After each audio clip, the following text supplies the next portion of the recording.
Assalamualaikum warahmatullahi wabarakatuh.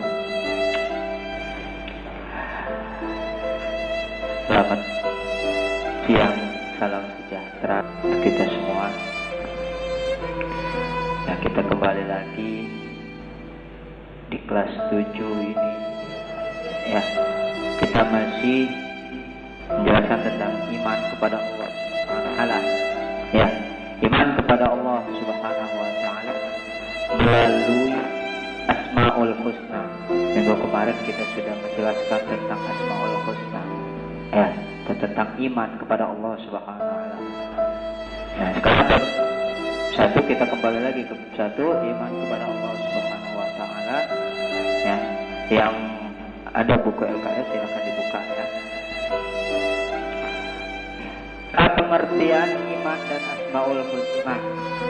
Ya, gak jauh beda daripada yang kemarin, dari minggu yang lalu.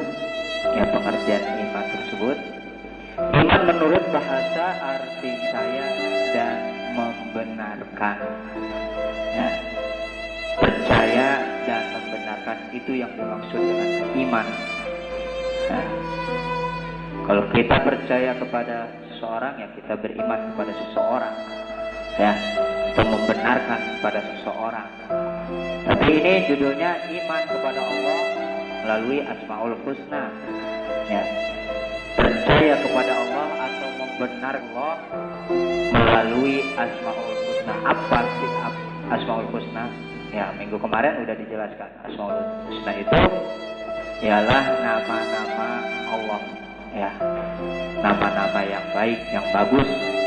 Nah, menurut istilah, iman adalah meyakini atau percaya dan membenarkan dengan hati, mengucapkan dengan dan mengamalkan dengan perbuatan.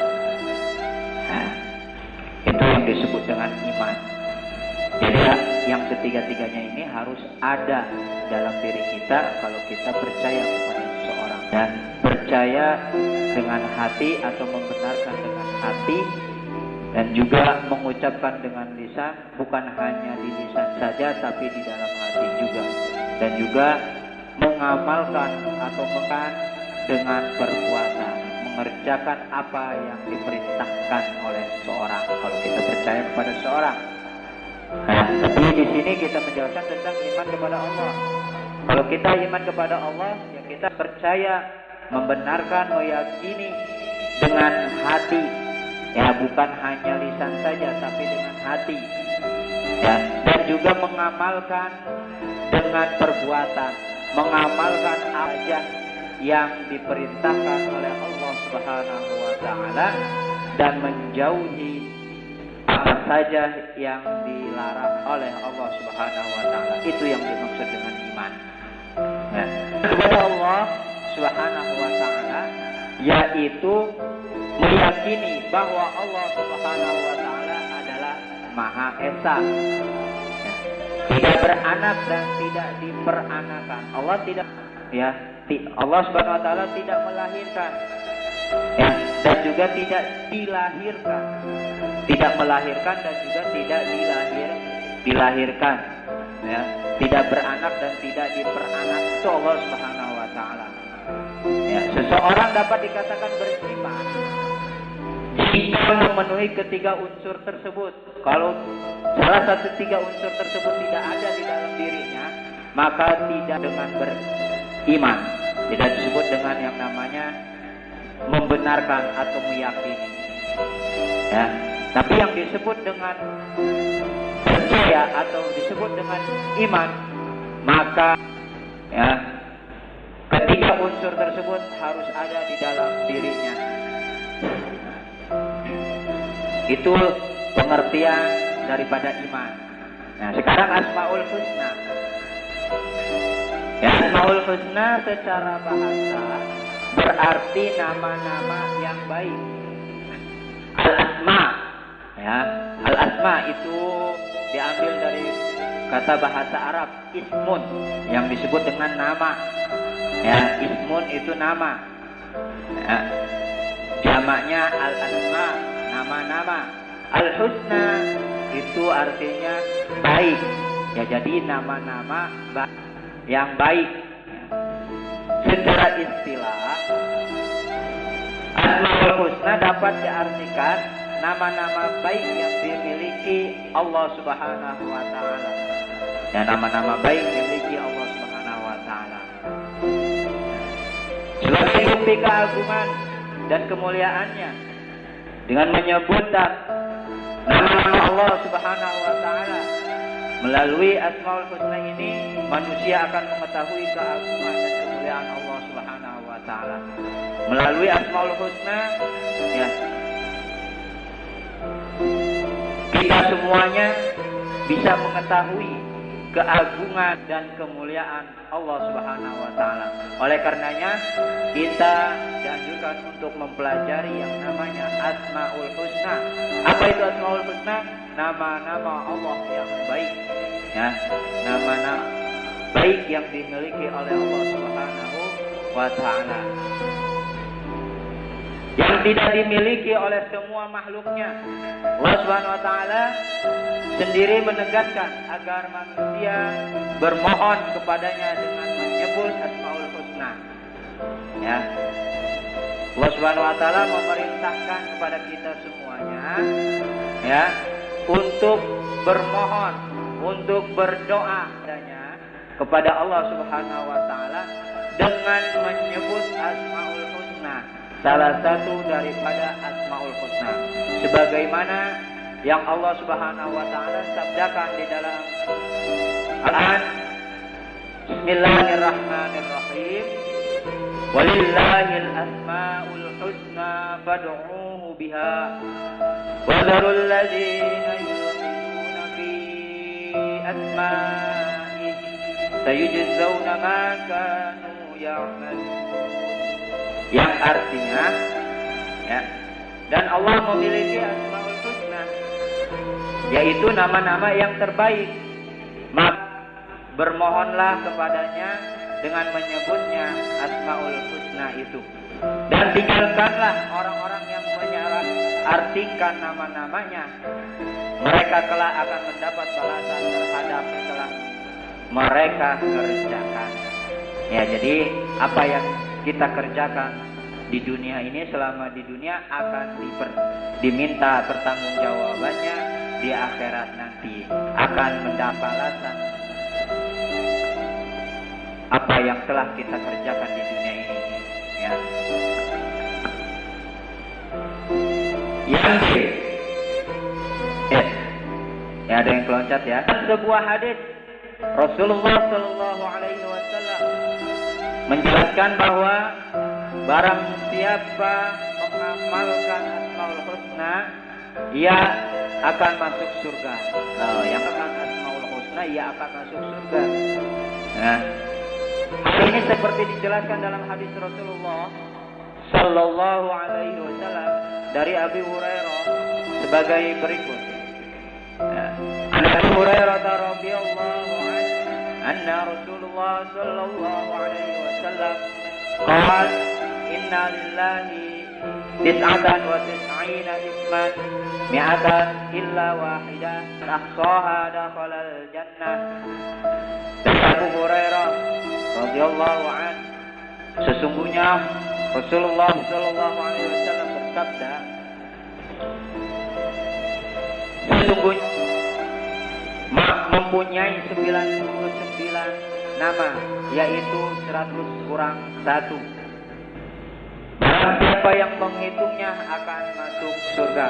Maksud menghitung di sini mengamalkannya atau menghafalnya. Ya. Barang siapa yang menghafalnya, maka dia akan masuk surga. Nah, dalam hadis tersebut terdapat kata menghitung. Kata menghitung tersebut untuk aktivitas menghafalkan Asmaul Husna. Loh, ya. Apa yang Bapak katakan tadi, ya. Maksud daripada menghitung adalah ditujukan untuk aktivitas menghafalkan. Menghafal nama-nama Allah Subhanahu wa taala yang 99 itu, yaitu Asmaul Husna. Menggalinya serta meneladani dalam kehidupan sehari-hari. Dengan demikian, jika seorang muslim mengamalkannya, maka Allah Subhanahu wa taala akan memasukkannya dalam surganya Allah Subhanahu wa taala. Nah, kalau kita merasa seorang muslim, ya, kita harus mengamalkan ya, Asmaul Husna itu, ya kita semuanya dimasukkan ke dalam surganya Allah Subhanahu wa taala. Amin ya rabbal alamin. Yang B, nah sekarang yang B, mempelajari Asmaul Husna, Alim dan Al-Khabir. Ya. Al-Alim dan Al-Khabir. Al-Alim yang pertama yaitu Al-Alim. Al-Alim memiliki arti maha mengetahui, daripada asal kata dari alima ya'lam, mengetahui, ya, mengetahui. Alima ya'lamu ilman, alimun itu isim fa'il, ya, yang artinya mengetahui. Asmaul Husna Al-Alim itu mencerminkan sifat yang berarti mengetahui. Allah Subhanahu wa taala mengetahui segala sesuatu meliputi langit dan bumi. Dia mengetahui peristiwa yang terjadi miliaran tahun silam. Ya, jadi Allah Subhanahu wa taala tidak gampang lupa. Ya. Allah Subhanahu wa taala tidak pelupa, dan Allah Subhanahu wa taala Maha mengetahui apa yang telah terjadi pada abad yang lalu, pada miliaran tahun yang lalu. Ya.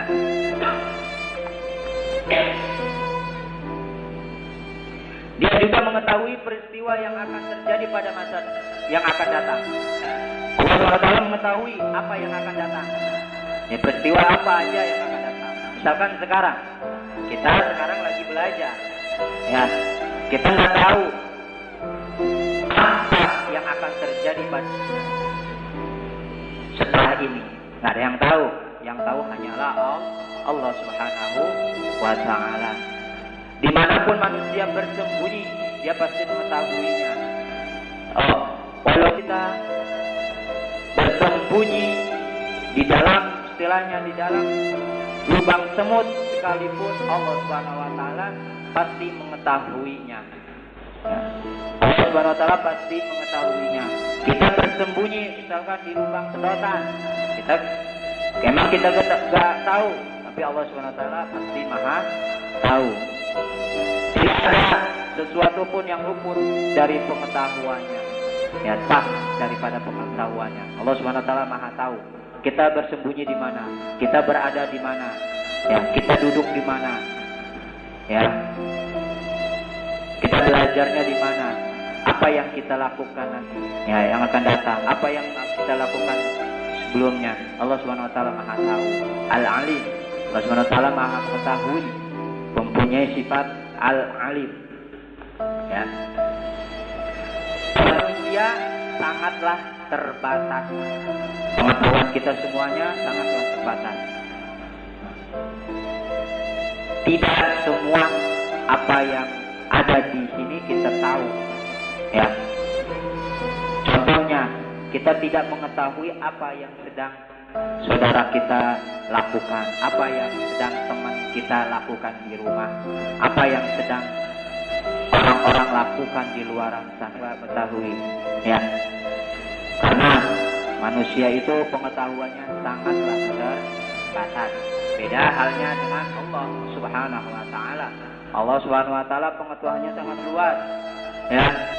Tidak ada yang bisa menandingi pengetahuan Allah Subhanahu wa ta'ala. Allah Subhanahu wa ta'ala itu maha alim, ya.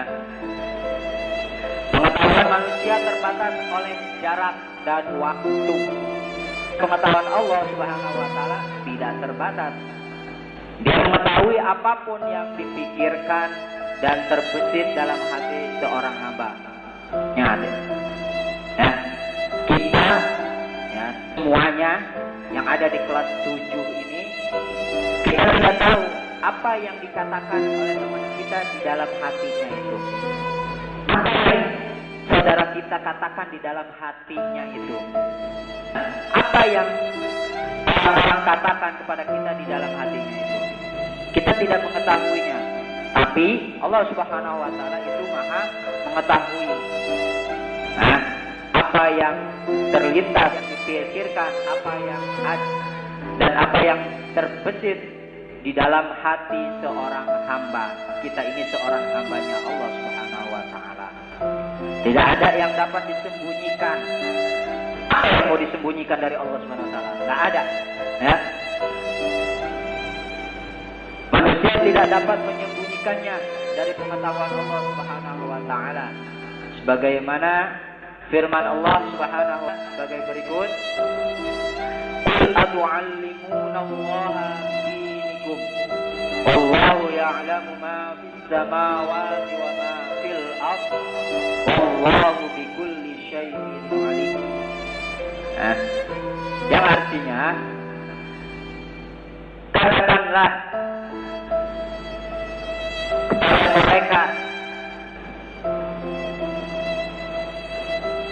kamu akan memberitahukan kepada Allah Subhanahu wa taala tentang agamamu atau tentang keyakinanmu, padahal Allah Subhanahu wa taala mengetahui apa yang ada di langit, apa yang ada di bumi. Dan Allah Subhanahu wa taala Maha mengetahui segala sesuatu. Ya, itu firman Allah Subhanahu wa taala. Tersebut menunjukkan bahwa Allah Subhanahu wa taala mengetahui apa yang tidak kita ketahui. Wa ya'lam, ya. Wa ya'lam wa ma la na'lam. Dan Allah Subhanahu wa taala mengetahui apa saja yang kita tidak ketahui. Ya.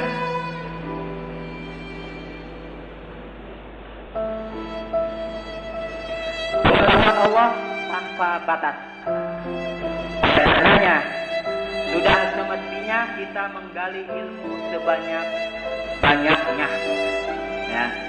Kata capek, tidak ada kata lelah dalam mencari ilmu.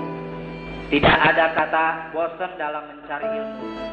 Ilmu, ya, itu mencari ilmu adalah sebuah kewajiban bagi semuanya. Ya. Mencari ilmu adalah sebuah kewajiban bagi kita semuanya tanpa terkecuali dan tanpa ada batas waktu dan ya. Sampai kapan kita untuk mencari ilmu? Sampai kita berada di liang lahat, ya, sampai kita berada di liang kubur, ya. Agar dapat mengetahui ciptaan Allah Subhanahu wa taala yang di langit dan di bumi, serta mempelajari kitabullah dan mengamalkannya. Karena Allah Subhanahu wa taala sangat sukai orang yang rajin mencari ilmu dan mengamalkannya. Ya. Allah Subhanahu wa taala sangat menyukai orang-orang yang rajin mencari ilmu dan mengamalkan ilmu tersebut. Cara meneladani Asmaul Husna dapat dilakukan dengan belajar bersungguh-sungguh untuk memperoleh ilmu pengetahuan. Nah, ilmu harus dicari dan tidak datang dengan sendirinya. Ya, kita harus mencari ilmu pengetahuan. Ilmu apa saja, kita harus mencarinya. Ya. Ilmu pengetahuan itu tidak bisa datang sendiri ke kita. Ilmu pengetahuan harus kita cari. Kita tidak bisa berdiam diri di rumah, ya, tanpa kita mencari ilmu. Oleh karenanya, kita jangan bosan-bosan untuk mencari ilmu, untuk belajar, untuk bersekolah, untuk mengaji dan lain sebagainya. Ya, ada rasa bosan, jangan ada rasa capek dan lain-lainnya. Ya. Setelah memperoleh ilmu pengetahuan, hendaknya dimanfaatkan sebaiknya. Nah, setelah kita mencari ilmu pengetahuan, sudah mendapatkan ilmu pengetahuan, ya kita harus memanfaatkannya, harus mengamalkan ilmu tersebut. Ya, kita mengetahui akhlak kepada kedua orang tua. Kepada orang tua kita tidak boleh melawan, kita tidak boleh membentak kepada kedua orang tua, maka kita harus mengamalkannya, harus memanfaatkannya, tidak boleh meninggalkannya. Nah, yang kedua, al-khabir.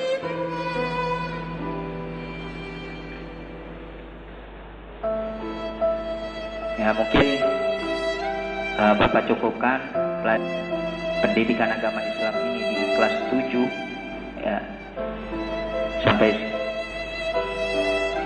di sini Bapak ucapkan terima kasih. Wassalamualaikum warahmatullahi wabarakatuh.